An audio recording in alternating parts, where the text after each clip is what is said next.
This is the next video in my series on U.S. foreign policy, and last time I left off talking about the CIA's MK-Ultra program and Sidney Gottlieb, the poisoner-in-chief. Today I'm going to be picking up with operations that occurred both during World War II and after World War II with regard to the CIA. During World War II, the Office of Naval Intelligence became so concerned about enemy spies operating along New York's waterfront that it forged relationships with various nefarious organized crime syndicates. The covert operation became known as Operation Underworld, and it was launched in March 1942. It recruited Fulton fish market kingpin Joseph Sox Lanza, who agreed to furnish Union cards to agents operating undercover in the market and aboard coastal fishing fleets. Authorities were worried that Benito Mussolini, a top ally of Adolf Hitler, had many sympathizers among Italian immigrants who worked as longshoremen in New York. Lanza encouraged naval intelligence to cooperate with another mobster, Charles "Lucky" Luciano, who was imprisoned in New York. Even though Luciano was behind bars, he was still in charge of mob operations on the docks of New York. Acting through his intermediary, Meyer Lansky, Luciano agreed to help the government and ordered his subordinates to watch for suspicious activity among the longshoremen. Luciano's mob members also assisted in the amphibious Allied invasion of Sicily in 1943 by providing maps of its harbors and landscape and contacts among members of the Sicilian mafia, who also considered Mussolini their enemy. With between 20 and 40 years left on his sentence, Luciano petitioned for executive clemency on May 8, 1945, and Governor Thomas E. Dewey granted him a pardon in 1946 due to his assistance in the Allied war effort. Luciano was deported to Italy. Ironically, it had been Thomas Dewey who had prosecuted Luciano in the first place. In the immediate aftermath of World War II, the Office of Strategic Services, or OSS, the forerunner of the CIA, began to cooperate closely with Adolf Hitler's espionage chief, Reinhard Gehlen. They struck a deal with Gehlen, a high Nazi official with the title of Major General. By the end of the war, Gehlen knew the war was lost, but he and 7 of his men thought it could be viewed as just one battle in the much longer war for fascism. They microfilmed the files that they had compiled on anti-Soviet activities and all of the names and addresses of all of their agents, along with their code names. They hid the files in 7 barrels, big 50-gallon drums, and transported them to the Bavarian mountains in Oberammergau in a huge trench they dug. The files sat there for the remainder of the war. When the German army surrendered to the Americans, Gehlen came out of the Bavarian mountains dressed in the uniform of an American private and turned himself in to the 101st Counter-Intelligence Corps of the U.S. Army. Gehlen revealed who he was and offered, if they would release him and 100 of his men in the anti-Soviet division, to turn himself in and work for them. In return, their names would be taken off the Nuremberg War Crimes Tribunal. Gehlen was put in charge of the post-war intelligence in Germany. Gehlen was assigned 2 German-American translators from the 101st Intelligence Corps. These men were Theodore D. Shackley and Henry Kissinger. They served as translators in the initial offer Gehlen made to the OSS. Gehlen then went with Shackley to the United States, where he spent 3 weeks negotiating with the top officials of the OSS and elite bankers and lawyers for the elite, making a bargain that he would run the anti-Soviet intelligence division for the Allied powers after World War II. In return, they would take Gehlen and 100 of his men off the Nuremberg list and put them in charge of the new intelligence agency to be set up in the western half of Germany. The OSS, and later the CIA, also worked with the Soviet general Andrei Vlasov of Russia's secret anti-communist spy network. The Russian organization was eventually absorbed into the Gehlen organization, which evolved into a European subset of the CIA. U.S. and German agents mingled in Berlin and West Germany after World War II. This paved the way for former Nazis, SS agents, and Russian czarists to make their way inside the U.S. intelligence system. The headquarters of the CIA Galen-Vlasov group, staffed in the mid-1950s by 4,000 full-time agents, was in Munich, Germany. The coordinator of this organization was Otto Skorzeny in Spain. With the onset of the Cold War, agents from the Galen organization were recruited by the CIA for assignments in the United States, South America, and Africa. U.S. historian Carl Oglesby sees the origin of much of the CIA's sinister covert operations in the alliances that it formed almost immediately after it was created in 1947. These alliances included the Galen Organization, the Vlasov Organization, and the Lansky Crime Syndicate. In his book Yankee and Cowboy War, published in 1976, Oglesby says, "Everything after this, the Galen Alliance on top of Operation Underworld, was probably just a consequence of this merger. How can a naive, trusting democratic republic give its secrets to crime and its innermost ear to the spirit of Central European fascism and not expect to see its constitution polluted, its traditions abused, and its consciousness of the surrounding world manipulated ultimately out of all realistic shape?" President Truman showed no desire to use the CIA as CIA Director Allen Dulles wanted him to. Later, Truman expressed regret over the creation of the agency. He wrote, years later, "It was intended merely as a center for keeping the president informed on what was going on in the world." And the reason I chose this photo of President Truman for this particular slide is because you'll notice that he's wearing his Freemasonic apron, and he's also posed as a Freemason with his left hand inside of his coat. The National Security Act contained a clause that was worded in such a way as to allow endlessly elastic interpretation. It allowed the CIA to perform not only duties spelled out by law, but also, quote, "such other functions and duties related to intelligence affecting the national security as the National Security Council may from time to time direct," end quote. This gave it the legal right to take any action anywhere in the world if the president approved it. Dean Acheson, Truman's Secretary of State, warned the president that neither he nor the National Security Council or anyone else would be able to know what the CIA was doing or to control it. The CIA concluded that the Soviet Union had launched a vicious campaign against the United States.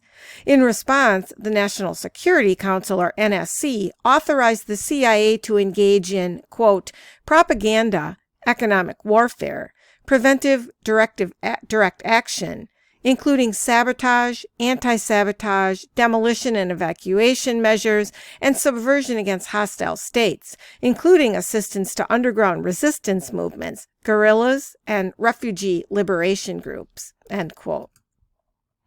In 1952, President Dwight D. Eisenhower won election by a landslide. John Foster Dulles then became Secretary of State, and Allen Dulles, of course, became the first civilian director of the Central Intelligence Agency. Both men had the complete support of President Eisenhower. Never in the history of the United States had two brothers directed both the overt and covert sides of American foreign policy. Stephen Kinzer, in his book The Brothers, says that, quote, "with a glance, a nod, and a few words, without consulting anyone other than the president, the brothers could mobilize anywhere in the world," end quote. The brothers worked together and used their power to launch a global war on communism. William D. Pauley was in charge of a commission called the Doolittle Commission. Pauley was a close personal friend of Batista, the fascist head of Cuba, who was prior to Castro. and he was also a friend of Allen Dulles and Richard Nixon. Pauly persuaded President Truman to establish the Truman Doctrine. Truman then gave a speech to Congress saying that the U.S. could not allow any communist governments in Europe, even if the people of a country wanted it. The Doolittle report was declassified by the Senate Church Committee, which I'll be talking about in another video. Pauly was involved in the CIA's 1954 overthrow of the government of President Arbenz in Guatemala. He also had a big stake in Cuba, which would become another target of covert CIA operations in the 1960s. Pauly met with President Eisenhower in 1959 after the overthrow of the fascist dictator Batista in Cuba by Fidel Castro and several other revolutionaries. He tried to persuade Eisenhower to assist Cuban exiles in overthrowing Fidel Castro.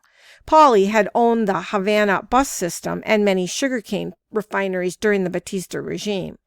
The report on the covert activities of the Central Intelligence Agency, the Doolittle Report, is a 69-page, formally classified, comprehensive study on the personnel, security, adequacy, and efficacy of the Central Intelligence Agency, and it was written by General James H. Doolittle. United States President Dwight Eisenhower requested the report in July 1954 at the height of the Cold War and following coups d'etats in both Iran and Guatemala, which I'll be talking about also in separate videos. So inside the Doolittle report, it said that it is now clear that we are facing an implacable enemy whose avowed objective is world domination by whatever means and at whatever cost. There can be no rules in such a game. Hitherto acceptable norms of human conduct must not apply. If the U.S. is to survive, long-standing American concepts of fair play must be reconsidered. We must develop an effective organization that will learn how to subvert, sabotage, and destroy our enemies by any means necessary. It may become necessary that our American people be made acquainted with and come to understand and support this fundamentally repugnant philosophy. We must establish an aggressive covert, psychological, political, and paramilitary organization that will be more effective, more unique, and indeed more ruthless than that which may be employed by our enemy, and no one should be permitted to stand in the way of the prompt, efficient, and secure accomplishment of our mission. Several months later, a Boston Globe headline proclaimed, "Dulles masterminds new Cold War plan under secret agents." And the book pictured on this slide, The Devil's Chessboard, Allen Dulles, the CIA, and the Rise of America's Secret Government by David Talbot, is an absolutely must-read if you want to understand the covert activities that were taken under the direction of Allen Dulles, and to a certain extent, John Foster Dulles, who was the Secretary of State. The last thing I'm going to talk about in today's video is a book by Professor Antony C. Sutton, and I've talked about Antony C. Sutton before, and he is the one that uncovered the Skull and Bones Society, information about the Skull and Bones Society, and wrote the book, America's Secret Establishment, which I've talked about in previous videos. This book is called National Suicide, Military Aid to the Soviet Union. And it's yet another one of those books that has been pretty much suppressed. When you read this book and you realize that Professor Antony C. Sutton has documented the fact that the West pretty much built the Soviet Union to create an enemy, i.e. the Hegelian dialectic, you'll realize why the book itself has been suppressed. So I'm just going to go over a few details about the book, summary about this book, and you can check it out on your own if you're interested in reading further. Professor Antony Sutton wrote this book in 1972. His thesis is the 100,000 Americans killed in Korea and Vietnam were killed by our own technology. Some of the main points of the book that he brings out are that military assistance to the Soviet Union took two forms. direct assistance through the transfer of military information, weapons, and technology, the transfer of technology required for the building of a gigantic military-industrial complex in the Soviet Union, and quote-unquote peaceful trade is the carrier vehicle by which equipment, technology, and skills would be transferred from the West, mainly the United States, to our supposed enemy, the Soviet Union. Professor Sutton found that, quote, there's no such thing as Soviet technology. 90 to 95% came directly or indirectly from the United States and its allies. The U.S. and NATO countries have built the Soviet Union, its industrial and military capabilities. This massive construction job has taken 50 years. Since the Revolution of 1917, it has been carried out through trade and the sale of plants, equipment, and technical assistance. The U.S. is spending $80 billion a year on defense against an enemy built by the U.S. and West Europe. Even stranger, the U.S. apparently wants to make sure this enemy remains in the business of being an enemy, end quote. Professor Sutton quotes from an authentic statement that was part of a conversation between Joseph Stalin and W. Averell Harriman, who was the U.S. ambassador to the Soviet Union.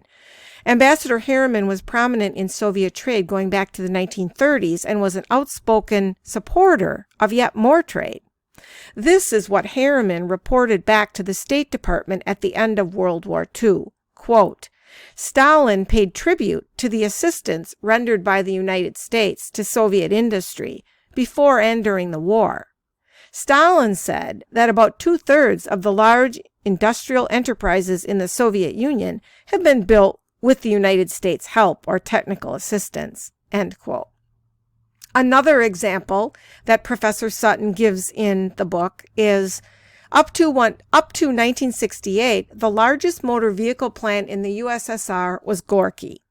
Gorky produces many of the trucks American pilots see on the Ho Chi Minh Trail. Gorky produces the chassis for the GAZ-69 rocket launcher used against Israel. Gorky produces the Soviet Jeep and half a dozen other military vehicles. And Gorky was built by the Ford Motor Company and the Austin Company as peaceful trade. In 1968, while Gorky was building vehicles to be used in Vietnam and Israel, further equipment for Gorky was ordered and shipped from the United States. Professor Sutton also recounts some casualties and information from the Korean War, which took place from 1950 to 1953. Actually, it wasn't a war, it was an armed conflict because it was never declared by Congress. The 130,000-man North Korean army was trained, supported, and equipped by the Soviet Union. This army included a brigade of Soviet T-34 medium tanks built with U.S. Christie suspensions. The artillery tractors that pulled the guns were direct metric copies of Caterpillar tractors. The trucks were either from the Henry Ford Gorky plant or the ZIL plant. The North Korean Air Force had 180 Yak planes built in plants with U.S. Lend-Lease equipment. These Yaks were later replaced by MiG-15s powered by Russian copies of Rolls-Royce jet engines sold to the Soviet Union in 1947. During the Vietnam War, which again was not a war because it was never declared by Congress, between 1961 and 1973, in 1965, the Soviets stepped up the flow of supplies to North Vietnam. President Johnson stepped up the flow of technology to the Soviets, and the American death toll mounted quickly. In 1965, there were 1,369 killed and 3,308 wounded. In 1966, 5,008 killed and 16,526 wounded. In 1967, 9,378 killed and 32,370 wounded. 1968, 14,592 killed and 46,799 wounded. And then after President Nixon took office in 1969, the American toll was, in 1969, 9,414 killed and 32,940 wounded. 1970, 4,221 killed and 15,211 wounded. In 1971, 1,380 killed and 4,767 wounded, and 1972, 300 killed and 587 wounded.